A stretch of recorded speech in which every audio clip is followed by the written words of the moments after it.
Hello all out there on YouTube, and welcome back to my channel. Forgive my voice, I've been fighting off a cold for a bit. But anyway, say hello to Millie, Sailor, and Schooner.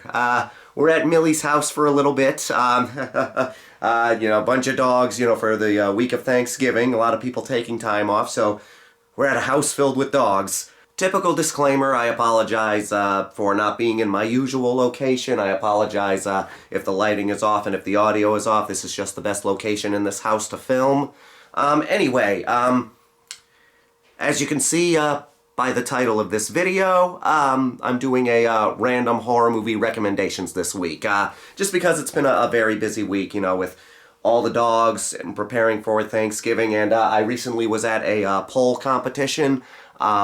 Came in 5th place in my category, but my friend made it 1st place in her category, so I'm very happy about that. Anyway, so it has been very busy, and I wanted to do just a chill, relax, random recommendations video. This is something I do on my channel when I am very busy, but I still want to get a video out to you guys, where I go over 3 horror movies that I've checked out in the past few months that I think are worth checking out. It's a very relaxed video, very chill video. I just talk about these 3 movies and, just talk about why I think they're worth seeing. Just like random recommendations. So let's get into it. No more delay. 3 random horror movie recommendations that I think are worth you checking out if you have not seen them. And we're going to start off with The Reptile from 1966. This is a Hammer horror movie. The past few years I have been diving into Hammer horror because for a very long time Hammer horror movies were a major blind spot for me. The only one I was really familiar with was the Hammer Frankenstein series. But the past few years I've been checking out more Hammer horror movies, and I've been having a very good time with Hammer horror. And I regret not diving into it sooner in my life. So, The Reptile from 1966. I checked this out a couple months ago, and it is a very well done Hammer horror movie. The reason I checked it out was because I heard that it was similar to The Gorgon from 1964. Now, The Gorgon was one of the earliest movies I checked out when doing this dive into Hammer horror movies, and it has become one of my favorite Hammer horror movies. It is such a well-done movie. A lot of people say that the monster in The Gorgon looks pretty cheap, and while it does, I don't think it ruins the film. I enjoy the design of the monster in The Gorgon, even though it is a little on the cheaper side, but it's still a great movie. Highly recommend checking that one. Out. The Reptile is in a similar vein.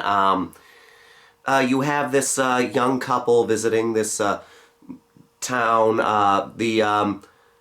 The husband has inherited his relative's property. The relative recently died, was killed off by some strange snake-like being, but that's, supposed to be a mystery for the majority of the movie, but you pretty much know what's going on right from the beginning. So they move into this house. It has that typical thing that you see in a lot of these old gothic horror movies. New person comes to the town, the villagers don't trust the outsiders, or they're keeping a secret from the outsiders, and one thing leads to another, and we learn that there is a snake-human hybrid thing going around. And it has a little, kind of a werewolf tinge to it, because the serpent being only comes out at night in certain moments. I'll try not to spoil too much, but it is a solid little monster movie.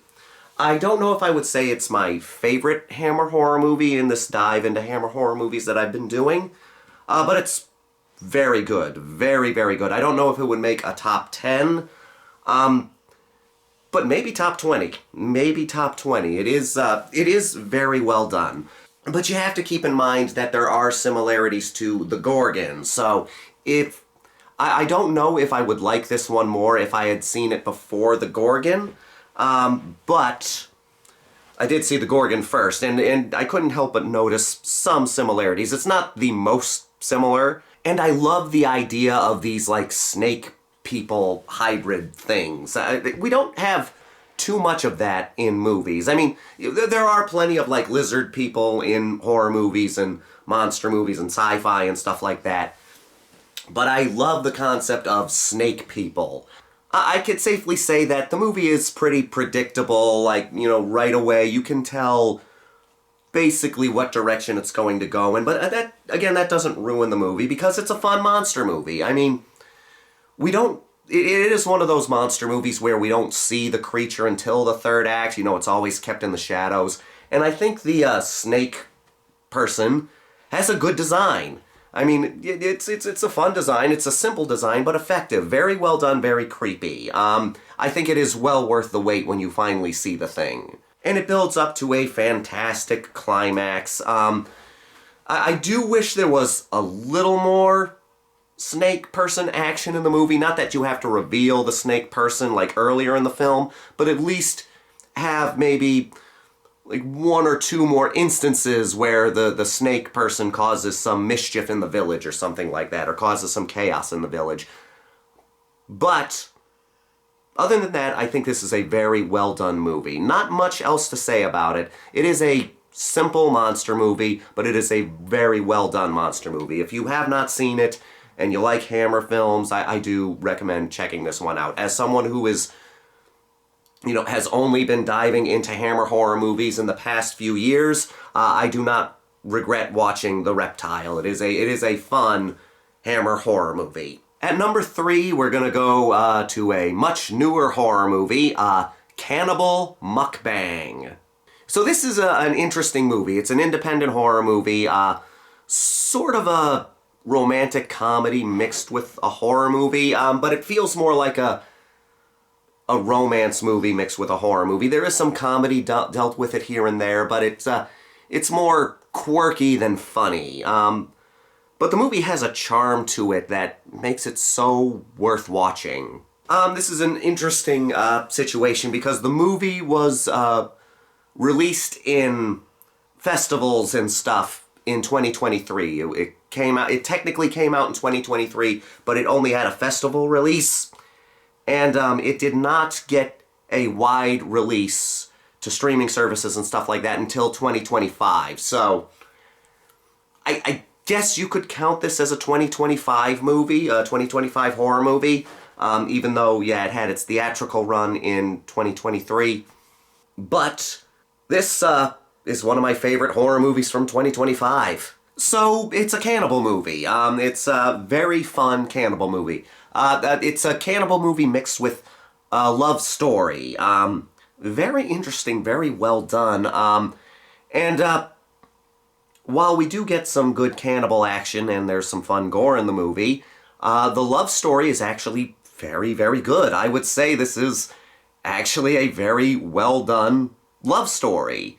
So we follow this man named Mark, who is a very shy, introverted guy who you can tell is not very confident in himself. You know, he goes to a therapist and all that. You can tell he has a job that he's not too fond of. You know, he works from home and he, you know, basically, I think he's like in customer service or something like that. Not entirely sure because I've only seen the movie once. I want to watch it again. But anyway, he ends up meeting this woman named Ash. One thing leads to another, and through some quirky little, I guess the kids would call it a meet-cute nowadays, but it's a meet-cute where Ash accidentally hits him with his car. But anyway, Ash and Mark, you know, get together and they really hit it off. And one thing leads to another, and, you know, Mark starts falling for Ash, and Ash also starts falling for Mark, and he learns some secrets about her. Now, again, I'll try not to give too much away, but the movie's called Cannibal Mukbang, so you know that cannibalism is going to be involved in a certain way. The movie is similar to the film Bones and All. they're very different movies. They are very different movies, you know, and so don't go in expecting something like Bones and All. But there is a similarity to, you know, Bones and All and Cannibal Mukbang. You know, they're both cannibal love stories. But again, they are very different movies. But, you know, there's a light similarity between the two. So, and I kind of loved this movie. I thought this was really good, really well done. Again, it's not funny to the point where you're laughing hysterically, but I found myself smiling the entire time I was watching the movie. It was, it's, like I said, it's more quirky than funny, and just charming. It's just a charming movie.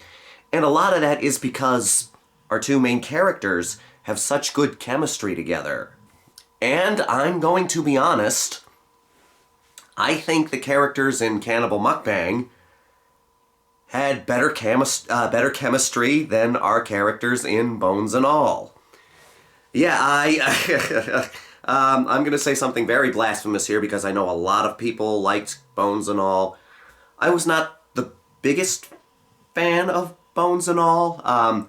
In fact, I wasn't really too fond of that movie, mostly because Bones and All suffers from something that I think a lot of modern horror movies suffer from, where the filmmakers want to make the characters seem more realistic, but they think the way to make the characters more realistic is by giving them a personality-ectomy. You know, so they're just dull and monotone, and I thought the characters in Bones and All were very dull because it felt like they didn't have any personality. And maybe it's just me, but watching that movie, it's just like, yeah, I don't buy that these people are head over heels in love with each other. I don't buy that these people are falling in love with each other because they removed the personality from the characters, and it just didn't feel right here. In Cannibal Mukbang, these characters have personality. Ash has personality. She's weird and quirky and, you know, things like that. And Mark is a little more reserved, definitely, because you can tell he's introverted, he's not that confident, but he still has some form of personality. And you can tell that Ash brings that out of him. So you can really feel the chemistry between these two. Like I said, in Bones and All, I just couldn't buy that the characters actually loved each other. In Cannibal Mukbang, I believe that these characters are really into each other and are falling for each other. Now, there's definitely gore in this movie. There's definitely a decent amount of gore in this movie, but it's not really a wall-to-wall gore fest. Like I said, there is decent gore, and there is a good amount of gore, but I wouldn't really call it a gore fest. I would say it is definitely more of a love story with gore mixed into it. But I just liked spending time with these characters. I liked watching this story. I thought it was just charming. I don't know how else to describe it. This is a charming cannibal movie. I do think the ending was a little rushed, but not to the point where it ruined the movie for me. I do wish it went on a little longer in how they set things up, but I like the way that they ended the movie. I just think it was a little rushed. But Cannibal Mukbang, yes, festival run in 2023, came out in 2025. I liked it very much, and I will say that it is one of my favorite horror movies from 2025. So I do recommend checking it out. You can find it on Tubi. Very good, very charming. I think you'll enjoy Cannibal Mukbang. Definitely give that one a watch. And for the third and final movie we're going to talk about in this video, for these random recommendations, sorry, we're going back to 1960 with a very underrated horror movie from the 1960s. So good, and that is The Flesh and the Fiends. This is a black and white horror movie. Again, it came out in 1960, starring Peter Cushing and Donald Pleasance.